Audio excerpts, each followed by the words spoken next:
Medina Zain kembali menyorot perhatian publik. Pasalnya, dari balik jeruji besi, Medina berencana menggugat cerai sang suami Lukman Azhari. Hal tersebut disampaikan langsung Rasman Arif Nasution yang ditunjuk Medina sebagai kuasa hukum perceraiannya. Ya, Rasman mengurai ada 3 alasan yang membuat kliennya memutuskan untuk berpisah dengan Lukman setelah hampir 7 tahun membangun bahtera rumah tangga. Alasan pertama, Medina gugat cerai lantaran restu ibunda Medina yang tak lagi didapat. Ibunda Medina menentang Medina bersama Lukman, baik saat masih di penjara ataupun setelah keluar penjara nanti. Alasan Medina untuk menggugat cerai adalah orang tuanya tidak lagi setuju. Dalam hal ini ibunya yang masih hidup. Medina bersama kembali dengan Lukman, baik ketika Medina dalam penjara atau setelah Medina keluar dari penjara. Orang tua Medi berulang kali sampaikan ke saya bahwa dia sudah tidak berkenan. Tentulah orang tua Medina tidak punya kewenangan kalau secara hukum, tapi secara etik dan melihat penderitaan Medina selama ini, sejak Medina ditimpa masalah, keuangan yang banyak bermasalah, hutang di mana-mana, laporan polisi di mana-mana, ada dugaan kekerasan dalam rumah tangga, maka orang tuanya minta ke saya, Pak Rasman, saya tidak ikhlaskan anak saya bersama Medina.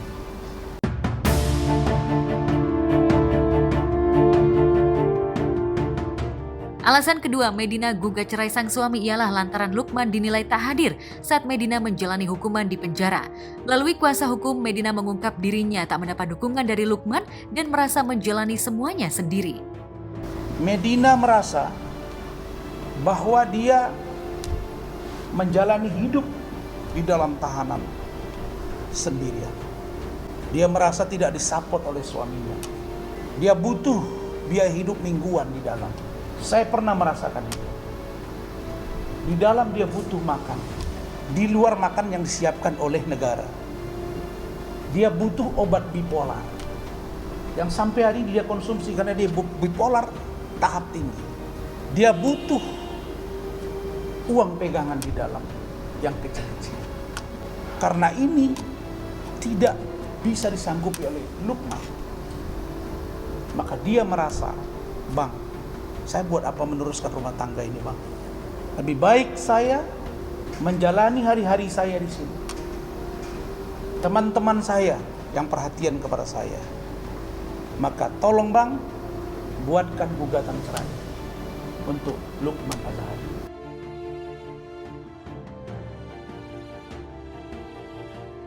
Adanya dugaan perselingkuhan Lukman juga menjadi alasan kuat Medina menggugat cerai. Kabarnya ada wanita lain yang menjadi orang ketiga di rumah tangga Medina dan Lukman. Kasus dugaan orang ketiga ini juga sempat di-blow up Medina ke media beberapa bulan sebelum dirinya dibui. Medina mengatakan kepada saya bahwa dia masih teringat ketika beberapa waktu yang lalu ada dugaan perselingkuhan. Dugaan ya. Ada juga dugaan kekerasan. Sehingga Medina cukup kecewa dengan keadaan. Tak hanya itu, Medina juga diduga mengalami kekerasan dalam rumah tangga alias KDRT dari Lukman. Dia mengatakan bahwa kami tidak mungkin lagi hidup bersama. Sampai dia menangis menjelaskan kepada saya, Bang Rasman, apakah saya masih bisa bangkit kalau saya sudah keluar? Saya jawab, Medi, kamu orang yang kuat. Kamu keluar, saya yakin kamu akan bangkit. 3 alasan ini bisa dan cukup untuk dijadikan menjadi memori gugatan untuk mengajukan gugatan.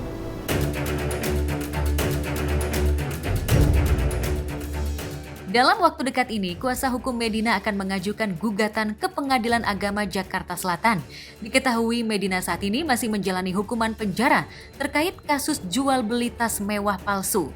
Sementara itu, terkait kasus hukumnya dengan selebgram Marisha Icha, kabarnya Medina sudah bersurat ke Polda Metro Jaya agar dilakukan mediasi kedua atau restoratif justice yang kedua agar bisa berdamai dengan pelapornya, yaitu Marisha Icha.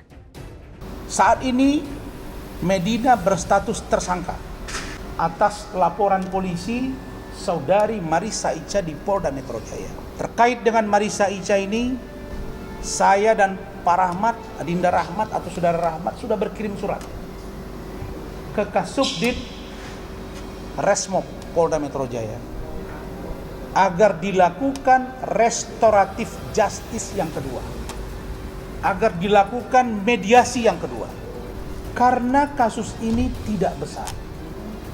Ini adalah dugaan fitnah dan pencemaran nama baik. Begitu ya? Iya, Pak, laporan palsu.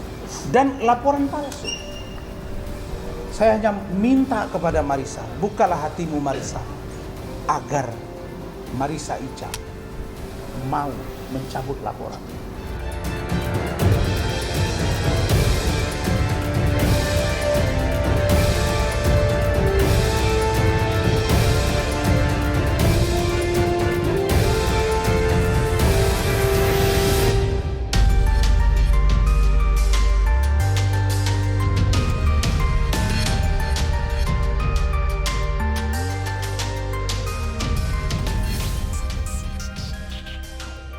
Sementara itu, Inara Rusli kembali bisa bernafas lega. Pasalnya, Pengadilan Tinggi Agama Jakarta Selatan telah memutuskan permohonan banding dari Virgon soal putusan cerai dengan Inara Rusli di Pengadilan Agama Jakarta Barat. Hasilnya, permohonan banding Virgon ditolak. Hakim juga tidak mengubah soal pembagian pendapatan royalti dengan Inara yang berhak mendapatkan bagian 50% atas lagu-lagu Virgon yang diciptakan selama menikah. Terkait dengan itu, sebelumnya kan sudah diajukan banding oleh pihak Virgon atas putusan pada Pengadilan Agama Jakarta Barat. Pihak Virgon tidak menerima putusan itu lalu mengajukan banding. Nah, alhamdulillah banding pada putusan banding Pengadilan Tinggi Agama Jakarta diputus menguatkan putusan Pengadilan Agama Jakarta Barat. Maka dengan kata lain, putusan yang berbunyi di Pengadilan Agama Jakarta Barat sama dengan putusan pada Pengadilan Tinggi Agama Jakarta gitu. Jadi di sini kami menang dalam perkara ini. Alhamdulillah kami menyambut baik. Royalti bahkan harta bersama berupa rumah dan kendaraan juga sebagaimana waktu itu masuk dalam objek harta bersama dinyatakan harta bersama. Begitupun dengan royalti. Royalti pendapatan dari saudara Virgon 50%-nya diserahkan kepada Inara dan 50%-nya kepada Virgon gitu. Jadi itu sudah berkekuatan hukum, cuman kita belum tahu apakah pihak Virgon menerima putusan banding ini atau melakukan upaya hukum kasasi. Seperti diketahui, memang ada lagu yang diajukan Inara kepada Virgon. Inara juga sempat mengurai dirinya tidak asal mengajukan gugatan hak royalti tersebut. Menurut Inara, lagu itu memang diciptakan saat masa pernikahannya. Ya kan 12M itu kan nggak langsung ngegubrak di depan muka ya. Jadi sistemnya kan bisa bertahap. Poin yang diketahuin itu kan juga belum tersampaikan nih. Kok bisa ada kata-kata berlebihan untuk itu dari mana? Itu kan sebuah statement yang terlalu prematur ya. Apakah ada kisi-kisinya dipegang di situ kan nggak tahu ya gitu. Jadi sebaiknya sebelum berasumsi ada baiknya kalau kita di Muslim tabayun. Pengadilan Tinggi Jakarta merasa apa yang ada dalam putusan cerai Virgon dan Inara yang dikeluarkan Pengadilan Agama Jakarta Barat sudah benar dan tidak ada yang perlu diubah. Oleh karena itu, Virgon pun harus memenuhi kewajibannya untuk memberikan nafkah yang sebelumnya sudah diputuskan saat putusan cerai sebelumnya, yaitu nafkah iddah 75 juta rupiah dan nafkah mut'ah 60 juta rupiah. Hak asuh anak juga tetap berada di naungan Inara dan Virgon. Dibebani biaya hadhanah sebesar 15 juta rupiah per satu anak dan nafkah 10 juta rupiah per satu anak. Alhamdulillah uang sekolah masih dibayarkan, tapi kan untuk menunjang ke sekolahnya kan aku yang cari gitu. Lumayan karena kan akomodasi semua tetap berjalan ya. Untuk sampai ke sekolah kan anak butuh supir kan belum bisa naik ojek sendiri ya. Gitu. Bensin gitu. Lantas terkait bandingnya yang ditolak, akankah pihak Virgon mengajukan kasasi? Bagaimana sikap pihak Inara jika Virgon lanjut lagi ke kasasi? Pada prinsipnya kami siap. Kalau memang pihak Virgon mengajukan kasasi, kami siap dengan argumen-argumen kami. Dan kami juga menurut hemat kami akan putusan ini pun akan tidak jauh berbeda dengan putusan Pengadilan Agama Jakarta Barat dan Pengadilan Tinggi Agama Jakarta gitu. Karena konstruksi sejak awal dalam gugatan yang mulai perkara ini kita udah konstruksinya udah bagus begitu. Nah, kalau memang dari pihak Virgon ingin menyampaikan atau mengajukan kasasi, berarti kami akan menyiapkan kontra memori kasasi gitu untuk menjawab upaya kasasi dia. Dengan memori kasasinya kita akan kontra gitu. Cuman sampai saat ini kami belum mendapat konfirmasi atau mendapat informasi bahwa pihak Virgon melakukan upaya hukum kasasi.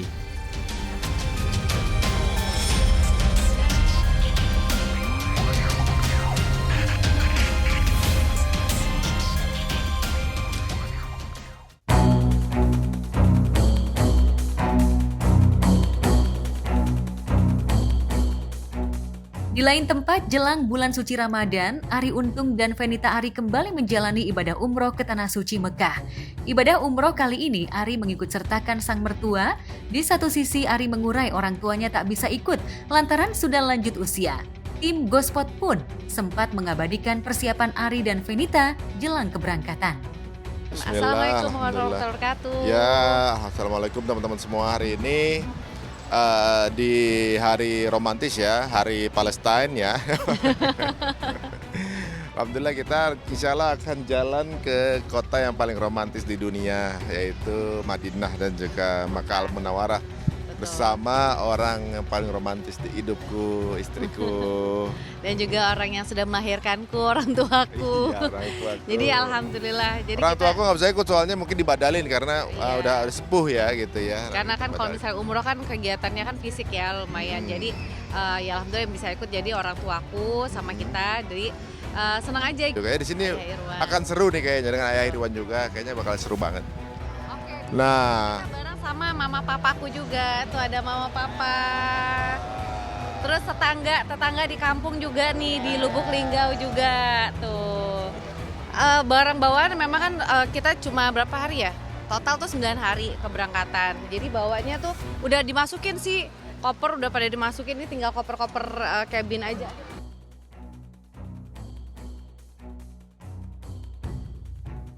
Nggak terlalu banyak sih ya, kayaknya kita soalnya ngincer beli di sana nanti gitu, buat oleh-oleh juga gitu ya.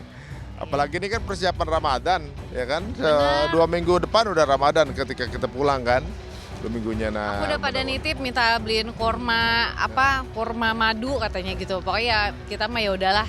Walaupun sebenarnya banyak juga di Indonesia, tapi kan ya mungkin kalau misalnya dari sana karomanya beda ya, barokahnya beda gitu. Ya sini kalau mau biasanya kalau umroh ya ini namanya APS gitu kan.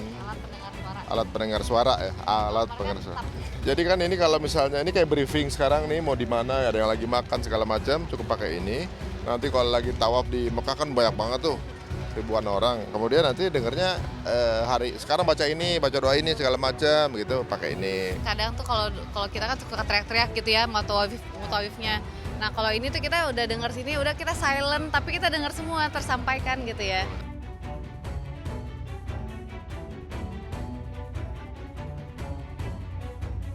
Ya, ibadah umroh kali ini Arie dan Fenita benar-benar mempersiapkan fisik yang prima, mengingat Arie dan Fenita akan berada di Mekah selama 9 hari ke depan. Namun lantas mengapa Arie dan Fenita kali ini tak mengikut sertakan anak-anaknya untuk beribadah umroh bersama? Anak-anak memang udah kangen mereka umroh kan, soalnya kan waktu itu kita umroh Terakhir keluarga besar ya.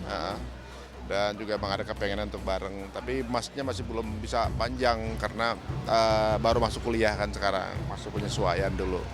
Ya insya Allah mudah-mudahan di tahun ini ada waktu lebih panjang untuk bisa barengan karena mereka juga udah kangen. Bagi Ari dan Venita, perjalanan umroh sama halnya dengan perjalanan mudik. Bisa kembali umroh dan ke Tanah Suci Mekah sama seperti kembali pulang ke rumah. Bahkan Ari dan Venita juga mengaku ada tempat favorit di Madinah. Lantas adakah doa khusus yang dipanjatkan Ari dan Venita? Umroh itu udah kayak ini, udah kayak apa? Kayak mudik ya. Udah kayak pulang kampung gitu. Jadi kita nggak pernah bosen ke sana, ditambah juga kesana tuh rasanya kayak home gitu ya. Iya, kayak balik lagi gitu kan. Alhamdulillah kemarin juga kita pas haji itu pertengahan tahun lalu kan. Jadi sekarang tuh kayak emang udah dari kemarin kayak pengen banget, rencana mau akhir tahun ya. Tapi karena kebetulan pas banget ada program ini pas bulan Februari, ya udahlah pas Februari aja deh jalan bismillah gitu. Soalnya kita berharap haji bisa berangkat lagi ya mudah-mudahan ya. Insyaallah. Aduh, gimana ya, ini kayak nge-charge ya, kayak Iya, nge-recharge. nge-charge, terus banyak mau dicurhatin. Kayak lagi mau ngadu tempat curhat gitu kan. Selama berapa bulan ini apa aja dilewatin, minta maaf segala macam. Oh, kalau tempat favorit ada, tuh banyak sih kita tuh. tempat favorit di pintu berapa sih? Pokoknya tempat, karena kan kalau di Nabawi kan kita terpisah kan laki sama perempuan. Jadi di situ tuh kayak tempat favorit karena kan kita habis kita ibadah masing-masing gitu kayak me time Gajian. banget lah. Mas Ari dengan doa-doanya, aku juga dengan ibadah-ibadahku. Terus akhirnya kita kayak, udah selesai belum, yuk kita ketemu. Gate berapa Ketemu di gate berapa. Nah, di situ tuh Gate jadi tengah kayak pokoknya gate tengah lah tempat pertemuan kita tuh.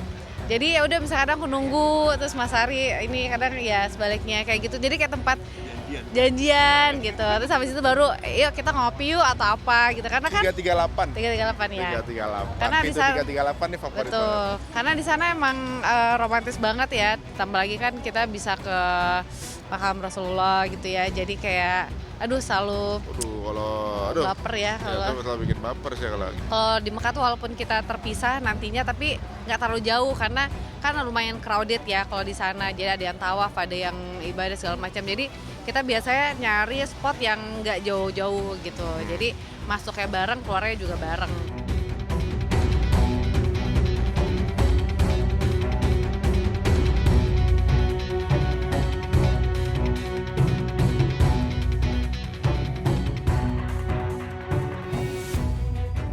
Bismillah Guys, teman-teman bismillah. semua, mohon doanya ya. Semoga kita berdua lagi mau umroh diberikan kemudahan, kelancaran dalam ibadah. Semua doa-doa kita juga dijabah. Ya, Terus nanti pulang juga kita kita, jadi lebih baik lagi. Amin gitu. Dan kita juga nanti kirimkan doa dari sana untuk kedamaian di Indonesia. Amin. Ya. Udah waktunya damai-damai lagi mau Ramadan ya. Nah, sekarang mau Ramadan mulai damai-damai lagi, saling sayang. Kita Iya. kirimkan doa yang luar biasa insya Allah dari sana ya. Insya Allah.